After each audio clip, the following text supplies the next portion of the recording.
Alright, what's going on guys? Hope you're all doing well. It's Q&A time. I haven't actually done one of these on the channel yet. So a couple of days ago, I put one of those question box things on my story on Instagram and you guys asked me some good questions. So I was like, why not make a video about it and make this like a regular thing on the channel? If you're not following me on Instagram, check it out at Yash.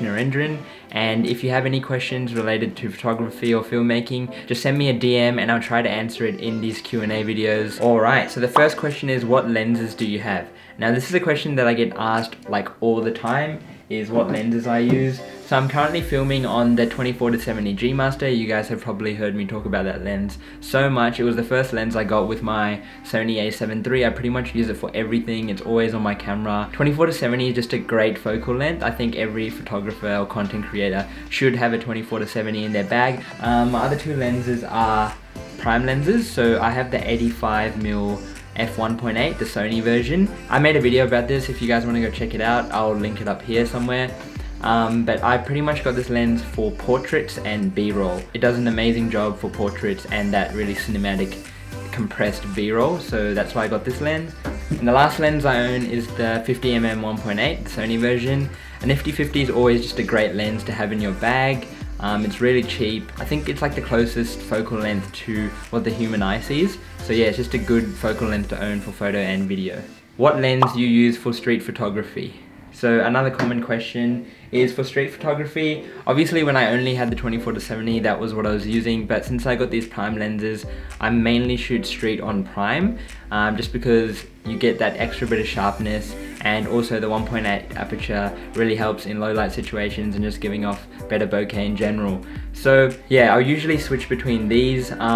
People always debate whether you should shoot street on an 85mm or a 50mm or a 35mm. Personally, I prefer shooting street on an 85mm because I don't like getting too close to people. Whereas if you're comfortable getting close to people, then a 35 or a 50mm would be fine, I guess. So it really depends what kind of photographer you are.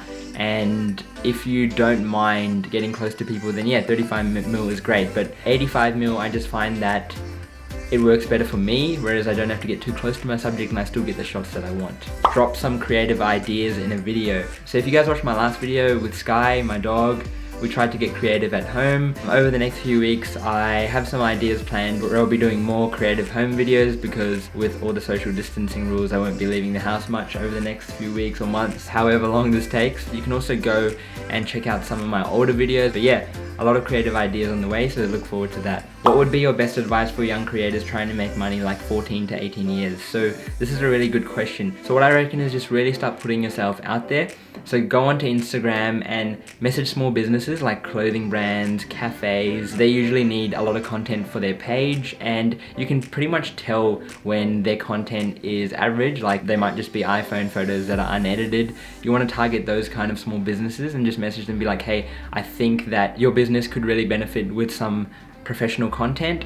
I do professional photo and video. This is my price and this is what I can give you. Here are some examples of work that I've done in the past. So yeah, give them a link to your portfolio if it's a website or your Instagram page or whatever. You could also go onto Facebook, the events section, and look what events are coming up and message the event coordinator and just be like, do you need photos or videos done?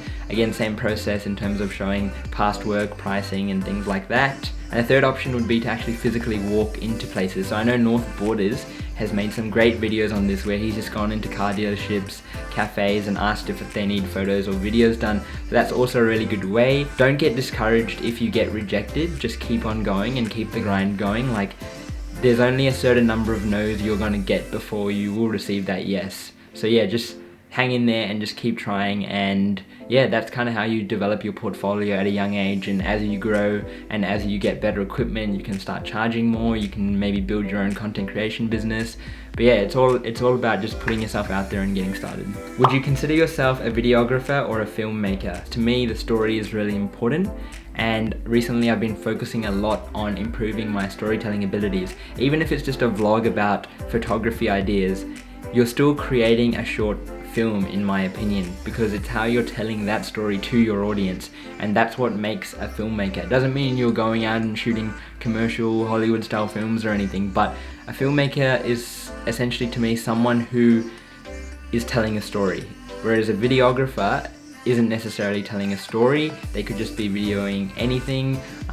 It could just be their job or something, but I'm really focusing on building storyboards and getting better at just telling stories. Remember, every day is a new story, and how you tell that story through your content is what makes a great filmmaker. So that's something I'm working on, and yeah, that's why I think I'm more of a filmmaker. What motivates you?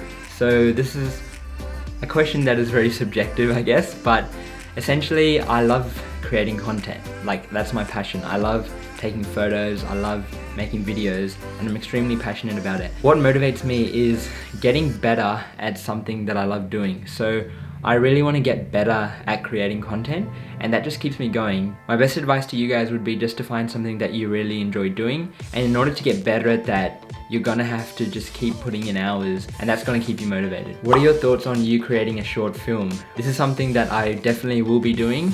I'm not sure exactly what the film is gonna be about. It's going to be a YouTube film, but I'm not sure if it's a travel film or yeah, no idea really. This was definitely going to be the year where I wanted to create something like that. However, due to the current circumstances, it might be postponed just a little while until all this dies down. So hopefully you can expect that in the second half of the year. When do you think you will be able to quit your day job? So I don't know if you guys knew, I think I said it in my very first YouTube video. I used to work full-time at an IT company as a consultant because I studied IT. So last month I actually quit that job, and I have taken up another job, which is purely content creation. I'm still working a day job, but I'm creating content, so I'm doing what I enjoy. So that's a good option for the people who want to shift towards what they enjoy doing for work. So yeah, maybe get a job in content creation until you can grow your freelancing business or your content creation services. Alright, that brings us to the end of today's Q&A. If you guys have any other questions that you want me to answer, send me a DM on Instagram at Yash Narendran, or leave a comment down below, and I'll get back to you guys in the next Q&A video I make. If you guys enjoyed this video, maybe consider liking and subscribing, and I'll see you in the next one.